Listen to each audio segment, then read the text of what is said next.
Assalamualaikum warahmatullahi wabarakatuh. Saya Ahmad Bosan Jamal dari kelompok Berkaji. Bersama kami ceria. Saya selaku pewawancara kali ini akan bertanya mengenai latar belakang pemberontakan DITI. Adapun narasumber pada kali ini yaitu ada Rahmat Kurniawan, halo warga Excel, ada Lestari, Heriantika, dan Amel. Enjoy watching teman-teman. Nah teman-teman warga Excel, untuk yang pertama saya ingin bertanya mengenai awal mula masuknya DITI. Dalam hal ini akan dijawab oleh saudari Heriantika. Nah untuk saudara Heri, bisa menceritakan sedikit apa sih itu pemberontakan DITI?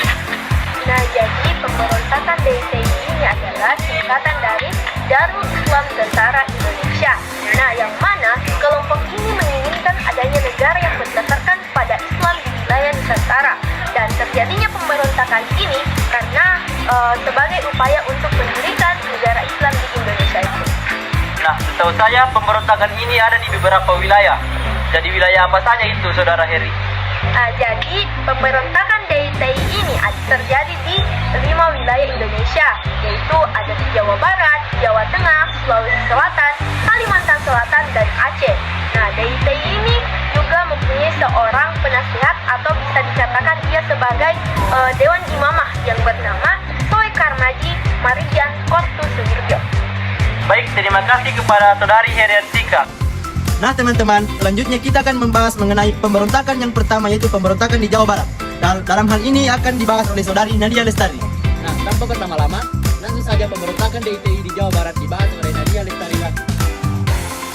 Baik, jadi yang pertama yaitu pemberontakan DITI di Jawa Barat.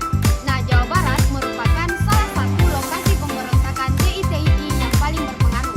Pasalnya, mereka memproklamasikan berdirinya negara Islam Indonesia atau biasa disebut NII pada tanggal 4 Agustus 1949. Bahkan, proses pemberontasannya cukup lama.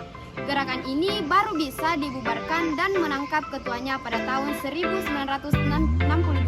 Kartosuwirjo yang menjadi aktornya pun ikut ditangkap dan diberi hukuman mati. Jadi sedikit tambahan bahwa terjadinya pemberontakan DITI di Jawa Barat ini dilandasi ketidakpuasan dari Kartosuwirjo terhadap kemerdekaan Republik Indonesia. Jadi tujuan dari dibentuknya TNI ini adalah untuk memerangi pasukan TNI agar bisa memisahkan diri dari bangsa Indonesia.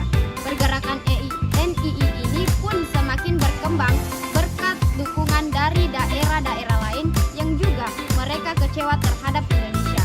Hal ini menjadi awal terjadinya pemberontakan DITI tidak hanya di Jawa Barat, tetapi juga merambat sampai ke daerah Jawa Tengah, Sulawesi Selatan, Kalimantan Selatan, dan juga Aceh. Nah, itulah tadi penjelasan tentang DITI di Jawa Barat. Kemudian terkait kelanjutan DITI yang terjadi di Jawa Barat, saya akan bertanya mengenai pemberontakan di Jawa Tengah dan Sulawesi Selatan. Terkait hal ini akan dijawab oleh saudara Rahmat Kurniawan. Kepada saudara, silakan menjelaskan pemberontakan Jawa Tengah dan Sulawesi Selatan. Pemberontakan lanjutan dari Jawa Barat yaitu ada pemberontakan DITI di Jawa Tengah. Awal mula terjadinya pemberontakan DITI di Jawa Tengah terjadi pada 23 Agustus 1949. Pemberontakan ini diketuai oleh Amir Fatah. Kepada saudara Rahmat, apa upaya yang dilakukan oleh Amir Fatah dalam pemberontakan di Jawa Tengah ini? Upaya untuk menumpas gerakan itu adalah menunjuk pasukan banteng Riders untuk melakukan operasi gerakan banteng negara yang akhirnya berhasil mengalahkan DITI pada tahun 1954. Kemudian pemberontakan DITI di Sulawesi Selatan. Pemberontakan DITI di Sulawesi Selatan terjadi pada akhir April 1950 dikuasai oleh Abdul Kahar Musakir. Gerakan ini akhirnya dapat ditumpas oleh operasi militer yang dilakukan pemerintahan Indonesia dan terselesaikan pada tahun 1965 di bulan Februari. Baik, terima kasih kepada saudara Rahmat terkait penjelasan pemberontakan di DITI di Jawa Tengah dan Sulawesi Selatan. Selanjutnya, dua pemberontakan terakhir dijelaskan oleh saudari Rosla. Pemberontakan yang akan dijelaskan yaitu Kalimantan Selatan dan Aceh. Kepada saudari Rosla, silakan menjelaskan pemberontakan DITI di Kalimantan dan Aceh. Pemberontakan DITI Kalimantan Selatan. Ketua pemberontakan DITI Kalimantan Selatan adalah Ibnu Hajar. Pemberontakan bermula pada Oktober 1950. Ibnu Hajar yang merupakan mantan Letnan 2 TNI berhasil memprovokasi masyarakat untuk mendukung gerakannya. Karena pemberontakan yang dilakukan cenderung berani, pemerintah pun mengambil langkah tegas dan menghancurkan pasukan Ibnu tahun 1959. Pemerintah juga berhasil menangkap Ibnu Hajar. Kemudian, pemberontakan DITI di Aceh. Tengku Daud Bereu menjadi pemimpin dari pemberontakan DITI di wilayah Aceh. Pemberontakan ini terjadi karena khawatir akan kehilangan kekuasaan dan juga rasa kecewa diturunkannya kedudukan Aceh yang awalnya daerah istimewa menjadi keresidenan di bawah Sumatera. Nah, baik, Saudari Rosda, setelah Anda tadi menjelaskan tentang pemberontakannya, apakah ada upaya untuk memecahkan pemberontakan ini? Tentu saja ada upaya merendamkan pemberontakan ini. Jadi cara pemerintah Indonesia untuk meredam DITI di Aceh itu kala adalah dengan mengirimkan pasukan menggunakan persenjataan lengkap.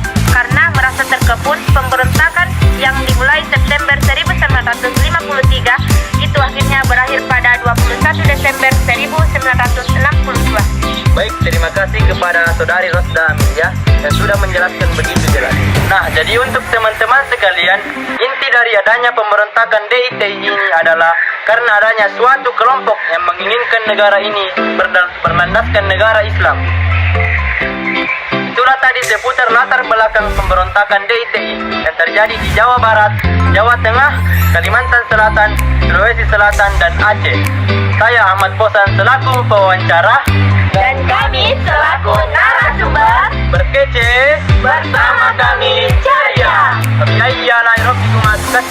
Wassalamualaikum warahmatullahi wabarakatuh.